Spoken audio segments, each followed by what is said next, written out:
All right, so moving on to the next segment, I will be sharing my thoughts on the Indianapolis Colts firing Frank Reich and bringing in Jeff Saturday as the brand new interim coach. So this is, I just can't believe that this happened yesterday.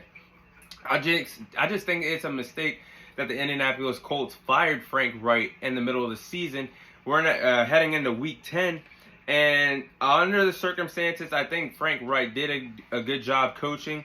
Did not do anything special for the Indianapolis Colts. Didn't set the world on fire. He had a coaching record with the Indianapolis Colts having 41 wins, 35 losses, and 1 tie to his resume.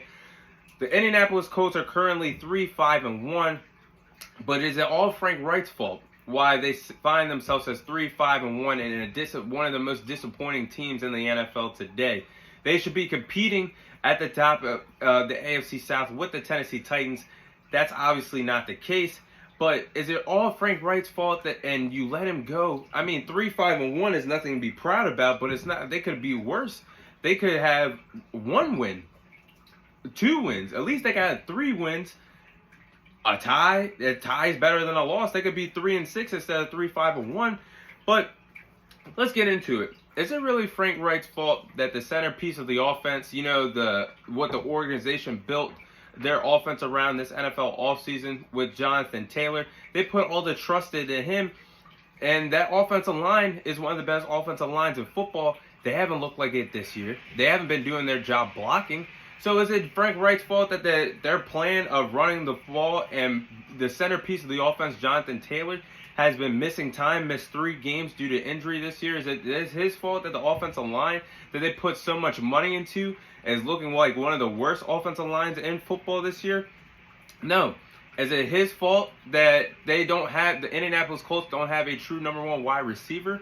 No, that's the front office's fault. And they haven't had a true number 1 wide receiver since T.Y. Hilton was in this prime with the Indianapolis Colts. You can say Michael Pittman is there, but he's not a true number 1 wide receiver. Maybe a number 2 guy, maybe a guy you can plug in the slot. He is not a number 1 option and would barely be a number 1 guy around the National Football League. So that is just how I feel about that. And then the icing on the cake with this is it really his fault that the ownership has brought in fossils/wash players to play at the quarterback position since he's been with the Indianapolis Colts? You're talking about Jacoby Brissett, who took over when Andrew Luck shockingly retired in the summer of 2019. Then you're talking about the 2020 season, where you had Phillip Rivers playing on his last leg out there with the Indianapolis Colts. Was that the solution at the quarterback position? Then you have Carson Wentz, who has not proved that he has been legit since the 2017 season with the Philadelphia Eagles. You bring him in at the quarterback position. That didn't work out. And then you bring in a declining Matt Ryan, who is in the last stages of his career under a Frank Reich. So Frank Reich really, in my opinion, really never had a true chance with the Indianapolis Colts. Now that they built their offensive line, you never get a quarterback to ever replace Andrew Luck, a franchise guy. Look, they've moved out for 4. They had 4 starting quarterbacks since Frank Reich has been there each year. Jacoby Brissett in 2019, Phillip Rivers 2020, Carson Wentz 2021, Matt Ryan 2022. Is he really going to get it done with Sam Ehlinger as well? Is that really the solution? And Frank Reich, I don't think he was really in a fair situation since he's been with the Indianapolis Colts. Half of these problems is what the front office is supposed to be taking care of, not the guy that's on the sideline making sure his team competes for 60 minutes or more on a weekly basis. And Frank Reich, I wish nothing but the best for him. It's unfortunate because he's a good guy, he's a good leader, and I think he's a good offensive coordinator.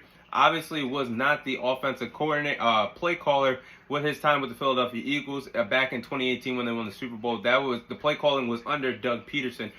But he's the offensive coordinator, so therefore he's doing something right with the offense. If they won the Super Bowl with Nick Foles in 2018, he might not have been the play caller, but he gets a lot of credit for being a part of that offense as the offensive coordinator.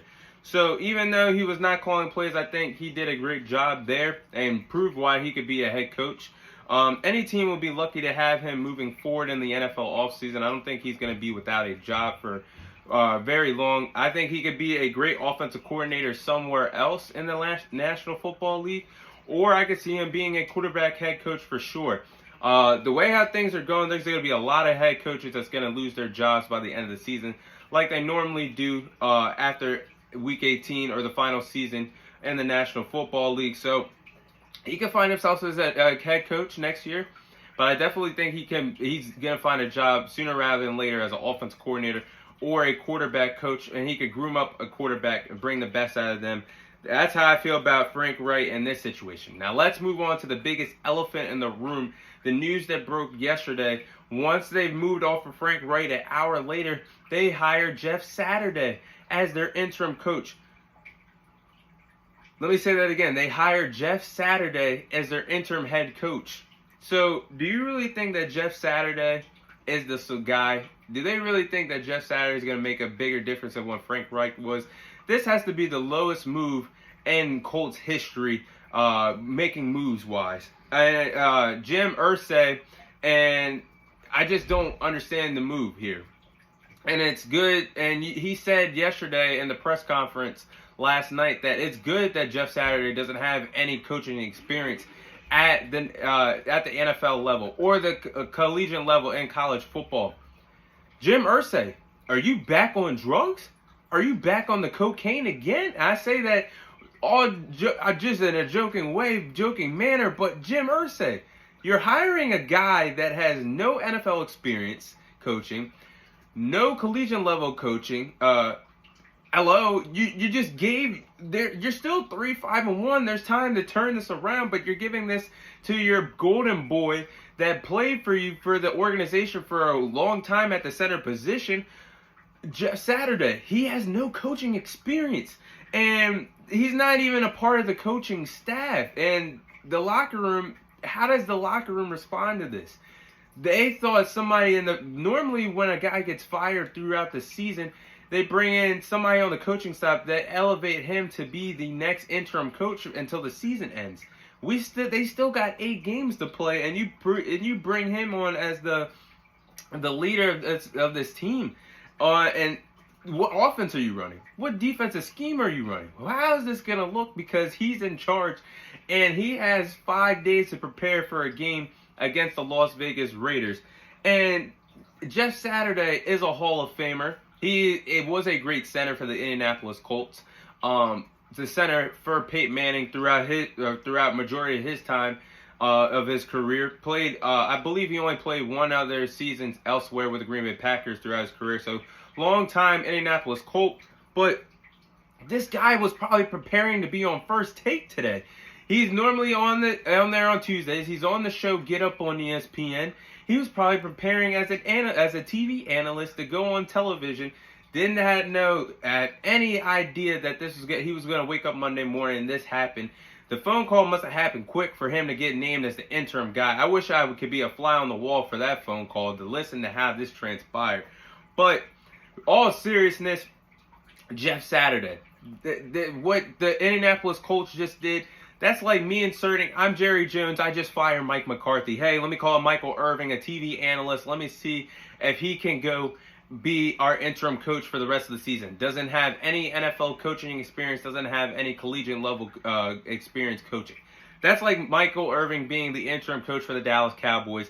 That's like the Ravens firing John Harbaugh. They call up Ray Lewis, who is also a TV analyst for Paramount Plus, asking him to be the interim head coach for the Baltimore Ravens. No NFL coaching experience, no collegiate level experience. And that's like the New York Giants calling Eli Manning. They fire Brian Daboll in the middle of the season. They call Eli Manning to be the interim coach for the rest of the season. Bottom line is, this is not a move that makes a lot of sense here. And I just gotta know, does the front office care about, do they care about this situation? Do they care about winning games, or do they care about tanking? Because if you want to tank, this is the perfect time, the perfect opportunity to do this. Jeff Saturday's only coaching experience in his life that I have to date on my notes was his only coaching experience came in the 2020 year, and it was at the high school level, where he went 3-7 at the high school level coaching, 3 wins and 7 losses.